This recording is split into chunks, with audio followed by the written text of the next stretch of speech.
Does the stock market follow the economy, or do stocks lead and the economy follows?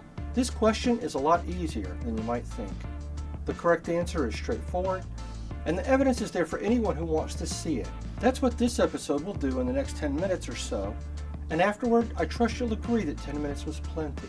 Why should we spend any time on a question with an easy answer? Well, the short version is because most financial commentators and economists habitually repeat the wrong answer. They assume the stock market follows the economy, and frankly, the source of this error begins, so to speak, at the top. On the Federal Reserve's website, it provides a list of frequently asked questions. Among the FAQs about money and interest rates, for example, I found this question: why are interest rates being kept at a low level? Simple enough, right? Well, please bear with me because the Fed's reply went on for 439 words. Really, I had to read the whole thing to find the handful of words that did give an answer, which was this: the 2007 crisis was the worst since the Great Depression, and it led to a deep and prolonged global economic downturn. The Federal Reserve took extraordinary actions to help stabilize the U.S. economy and financial system. Note that it says economy and financial system in that order. These actions included reducing the level of short-term interest rates to near zero. Why near zero? Low interest rates help households and businesses finance new spending and help support the prices of many other assets such as stocks. Again, please note, the chain of assumptions goes from borrowing and spending to helping stock market prices. The problem is, the data does not support that premise, as you'll see in a moment. Even so, the Fed and Wall Street and most economists hold the same set of assumptions and reach the same conclusion. The economy leads and the stock market follows. We're going to use a microscope and a telescope to test that premise. The Dow Industrials will show us the stock market trends, and gross domestic product, or GDP, will show when the economy goes up or down. Just in case you took Econ 101 but skipped the exciting lecture all about GDP, gross domestic product is the market value of all goods and services produced each year. The value of all widgets people make, the value of all repairs to widgets, even the income from writing online reviews of widgets. GDP is reported quarterly, 4 times a year. It's not the only measure of economic health, but it is the most common. Now, in fairness, perhaps you can see that this definition of GDP could trigger the idea that the economy leads and the stock market follows, because the annual income of all corporations does contribute to the rise or fall in GDP. Shares of stocks are shares of ownership in corporations.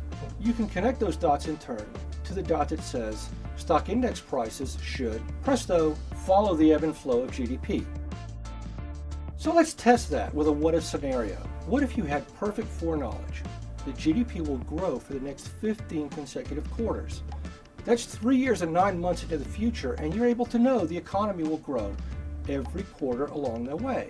If you did have that perfect foreknowledge, would you buy stocks? Well, we can apply this what if to a period when GDP did in fact grow for 15 consecutive quarters. In March 1976, the economy began a strong run that lasted until 1980. However, a person who bought stocks in March 1976 and held all the way through the first quarter of 1980 would in turn have watched the Dow Industrials lose 22%. That's nearly 4 years of economic prosperity, but the Dow did not follow the economy. The Dow lost 22%. Here's another quick what if. Suppose you knew that the very next quarter of GDP would be the strongest quarter of growth within a span of 15 years. Would you buy stocks? If we're talking about buying stocks just before the fourth quarter of 1987, then that quarter did have huge GDP growth, but it also saw the biggest stock market crash in nearly 60 years. GDP was positive for 20 straight quarters before the crash, and for 10 quarters after, stocks crashed anyway.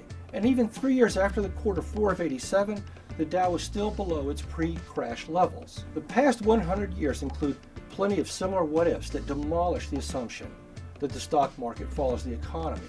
Yet, if you still want a really, truly visual case in point to see for yourself or to show someone who's skeptical, the year 1929 is the mother of all examples. The stock market and the economy both went over the cliff in 1929, but the data is very clear about what went over the precipice first. This chart of the Dow speaks for itself. That's when the trend turned. September 3rd, 1929, the market closed at 381. The real fireworks came a few weeks later as prices began to crash in the October panic, but we see when the trend turned, and the worst was still a couple of years off. The price low was actually mid-1932. So when did the economy turn down? This is where I would show GDP figures, but the government didn't begin tracking what was then called gross national product until 1929. So we don't have reliable quarterly GDP, but we do have plenty of very reliable data from the period, which if anything reveals more about the 1929 economy than GDP would. People in the 1920s and 1930s couldn't go to the Bureau of Labor Statistics website, so instead they would read Bradstreet's Weekly, same company as today's Dun & Bradstreet. Here's what it was able to show readers in January 1933. The index of general business, probably the closest measure to GDP then, business booms into 1929, then late in the year it tanks. Department store sales were rising to record levels, but also began to plummet late in 1929. Here's the monthly index of financial activity. Note how the turn and the rapid reversal came in late 1929 after the stock market had peaked. Boot and shoe production, something everyone needs, but you see the precipitous decline that began, of course, in late 1929. One last chart about 1929. This one's not from Bradstreet's. Like GDP, national employment data wasn't tracked then by any one source, so this is a well-researched estimate of the jobless rate. I include it not only to emphasize the timing, but because it is the most indicative measure of the insecurity and misfortune faced by millions of U.S. households in the Great Depression. Unemployment was in the normal range, then right at the end of 1929, the percentage of Americans without a job exploded to a level it had never reached before. So far we've had a what if that zoomed in on a 4-year period, and a what if that began with 1/4 of GDP, and we've had overwhelming evidence that in 1929 the stock market trend turned first, and then came the turn in the economic indicators. There's plenty more, but we'll conclude with one more visual.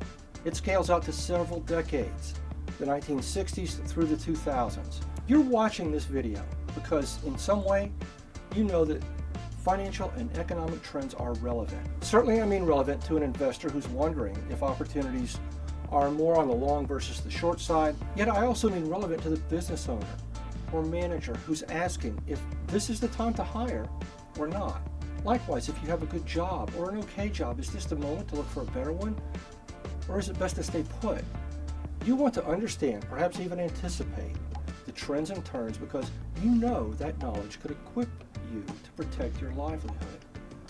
This chart shows how, for the past 50 years, the highs and lows in the stock market amounted to the signal for an approaching turn in the economy. When do people begin to find jobs? When do the jobs begin to get scarce? The stock market leads, the economy follows. So, when you hear people say things like, the stock market will be okay as long as the economy is healthy, you'll know better. The evidence does not support that claim.